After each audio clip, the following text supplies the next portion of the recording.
अस्सलाम वालेकुम दोस्तों, आज पाकिस्तान और भारत के दरमियान एक बड़ा टाकरा होने वाला है, जिससे कबल पाकिस्तानी कैप्टन बाबर आजम का इंटरव्यू भी सामने आ चुका है। बाबर आजम ने इस इंटरव्यू में क्या कहा, ये आपको इस वीडियो में बताते हैं। आपको बताते चलें कि आज पाकिस्तान और भारत के दरमियान शाम 7 बजे एक बड़ा मैच होने जा रहा है।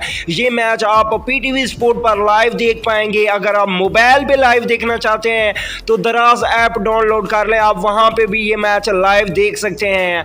आज पाकिस्तानी कैप्टन बाबर आजम का कहना था कि पिच बल्लेबाजों का साथ नहीं दे रही, विकेटें ज्यादा गिर रही हैं, इसलिए हम टॉस जीतकर ज्यादातर बॉलिंग की जानिब जाएंगे, क्योंकि दूसरी बैटिंग करने वाली टीम पहले 2 मैच जीत चुकी है। तो आपके ख्याल में पाकिस्तान को टॉस जीतकर बैटिंग करनी चाहिए या बॉलिंग करनी चाहिए? आप लोग ने नीचे कमेंट सेक्शन में जरूर बताना है। आज पाकिस्तानी शहीन पुरजोश हैं और आज का मैच जीतने के लिए मुकम्मल तौर पे ट्रेनिंग कर रखी है। अगली वीडियो तक के लिए इजाज़त दीजिए। अल्लाह निगहबान।